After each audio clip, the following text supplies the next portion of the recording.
tow that van right now?" The shout echoed across the street before sunrise. Marcus Reed looked up from his wheelchair and saw three people standing beside his modified van with their phones out. The white HOA warning sticker was already stuck across his driver's window. A tall woman in a bright red jacket folded her arms and smiled. "You had 30 days to move it," she said. "The neighborhood is tired of looking at that thing." Marcus stared at her in disbelief. "That thing is how I get to my hospital visits," she shrugged. "Rules are rules." Marcus looked at the sticker again. It claimed his van was an abandoned commercial vehicle. That made no sense. The van had disabled plates, a wheelchair lift, and his permit hanging clearly from the mirror. Then he noticed something strange. The date on the notice was tomorrow. Not today. Tomorrow. He slowly looked back at the woman. "You printed a violation from the future?" For the first time, her smile disappeared. One of the men beside her quickly stepped forward. "Just move the van before the tow truck arrives." Marcus frowned.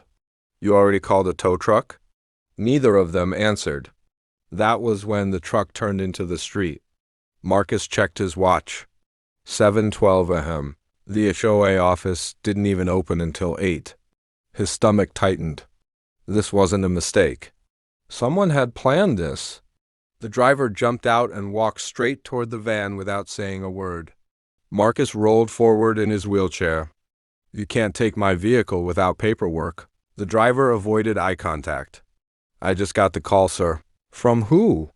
The driver hesitated and looked toward the woman in the red jacket. That told Marcus everything.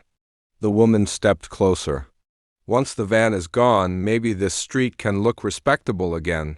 Several neighbors had started watching from their windows. Nobody spoke. Nobody moved. Marcus quietly pulled out his phone. The woman laughed. "Recording me won't help." Marcus looked at her and gave a small nod. "I'm not recording you." He pointed toward the small black camera attached above his garage. "I'm recording everyone." For the first time that morning, the three people beside his van looked nervous, because they suddenly remembered something they should have noticed earlier.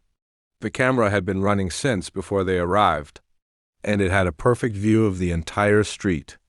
Marcus pressed one button on his phone and watched the footage begin uploading to the cloud. Then he looked directly at the woman in the red jacket. "Are you sure you want that tow truck to stay?" The tow truck driver slowly lowered his clipboard. "What exactly is on that video?" Marcus didn't answer, because across the street, one of the neighbors suddenly stepped out of his house and shouted, "Marcus! I think your camera caught what they did at 5:43 this morning." The entire street went silent. The woman in red turned pale, because whatever happened at 5:43, she clearly didn't want anyone to see it. And Marcus had absolutely no idea what his own camera had captured. Marcus opened the camera app with shaking hands. The screen loaded for a second. Then the footage from 5:43 a.m. appeared. The street was empty at first. Then headlights slowly entered the frame. A black SUV stopped beside Marcus's van. The driver's door opened. The woman in the red jacket stepped out. Not alone. The two men standing beside her now were with her then too. Marcus stared at the screen. What were they doing here before sunrise? The answer came only seconds later. One of the men pulled a large magnetic sign from the SUV. He walked straight to Marcus's van and stuck it on the side. The camera zoomed just enough to make the words clear. "Metro Delivery Services?" Marcus looked up at the fake HOA notice still attached to his window. "Abandoned commercial vehicle." Suddenly everything made sense. They created the violation themselves. The tow truck driver stepped closer to the phone screen. "Hold on. They put the commercial sign there?" Marcus nodded. The driver's face changed immediately. "You told dispatch this was a commercial vehicle violating HOA rules." Every eye on the street turned toward the woman. She crossed her arms. "You don't know the whole story."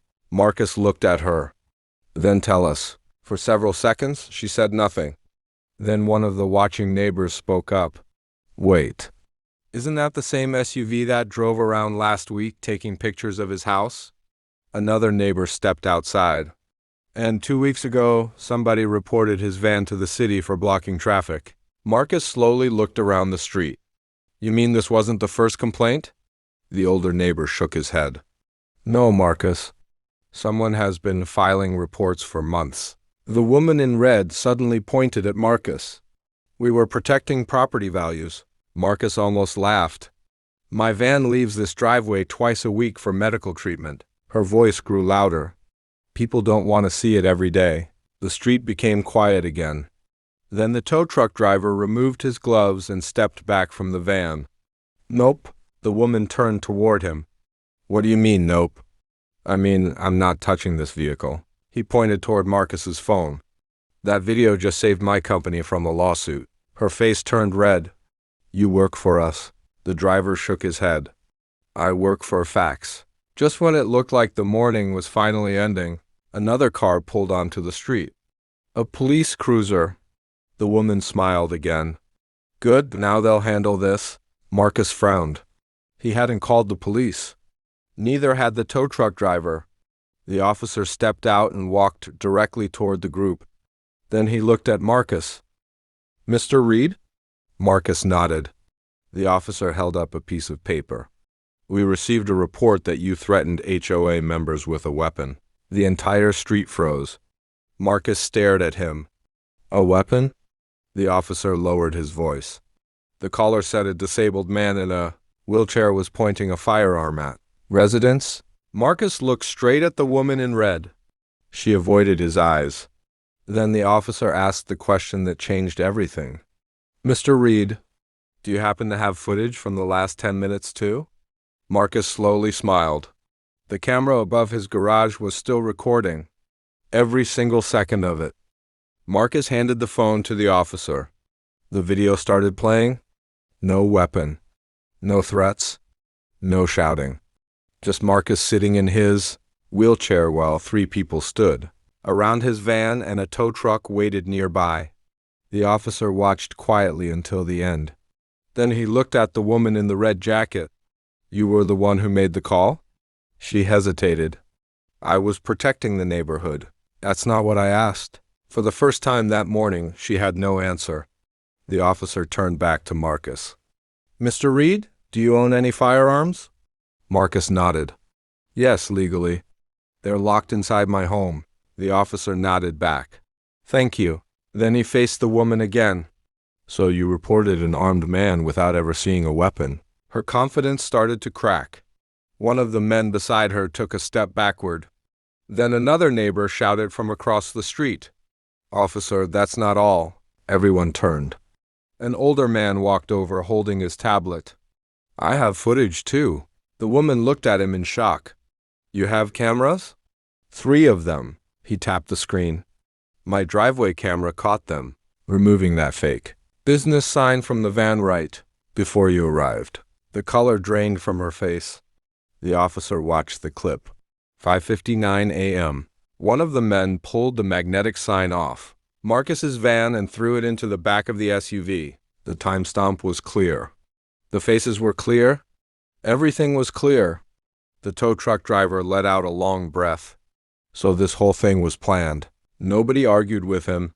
The officer asked quietly, who printed the HOA notice? The woman pointed toward one of the men. The man immediately pointed back at her. She told me to print it. Her head snapped toward him.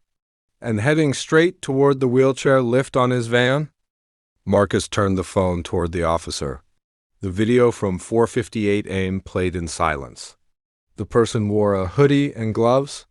They opened the side panel near the wheelchair lift and worked on something for almost 2 minutes. Then they walked away.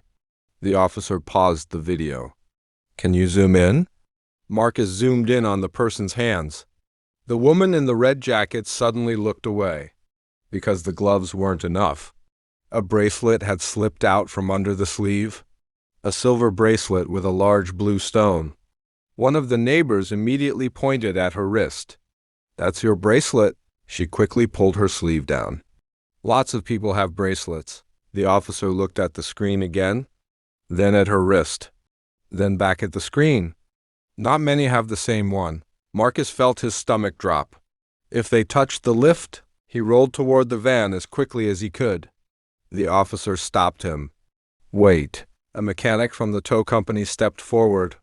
Let me check it first. He examined the wheelchair lift for less than 30 seconds before his expression changed. Someone had cut one of the hydraulic lines. The mechanic looked up slowly. If he had used this lift, it could have failed while he was on it. The street fell silent. This wasn't about property values. This wasn't about HOA rules. Someone had tampered with equipment used by a disabled man. The officer immediately called for backup. The woman tried to step away. Wait, I can explain. Stay where you are. Her two friends looked ready to disappear into the ground. One finally spoke.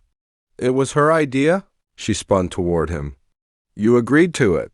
You said it would only stop him from driving for a few days. Marcus stared at them. They weren't even denying it anymore. One neighbor shook his head. All this because of a wheelchair ramp vote? The woman snapped. That ramp ruined the entrance. His van ruined the street. Everything changed when people like him moved in. The moment the words left her mouth, she realized what she had just said. The neighbors looked disgusted. Phones came out all over the street. The officer closed his notebook. I think we're done here. By noon, the videos had spread through the neighborhood. By evening, they had spread much further than that. The HOA board released a statement, saying the actions were never approved and that the people involved acted alone. 2 days later, the woman resigned from every committee she held. The police investigation continued. Marcus never celebrated. He never shouted. He never tried to embarrass anyone. A week later, he simply parked his van in the same driveway where it had always been. Only this time something was different. When he looked outside that morning, there was a new sign near the mailbox ramp. His neighbors had installed it themselves. It read, "Accessibility is not an eyesore. It's respect." Marcus smiled. Then he noticed something else. American flags had appeared outside several homes on the street. One neighbor walked over and nodded toward the van. You know, Marcus, we almost stayed quiet that morning. Marcus looked at the camera above his garage. Good people staying quiet is how bad people think they own the neighborhood. The neighbor smiled. And the camera? Marcus looked back at the little black lens above the garage. It didn't change everything. He glanced down the street at the neighbors talking beside the mailbox ramp. It just showed everyone the truth that was already there. His van stayed exactly where it belonged. On his land. In his driveway. In front of his home. And nobody ever tried to move it again. Because sometimes the strongest words in a neighborhood fight are the simplest ones. This is my home too.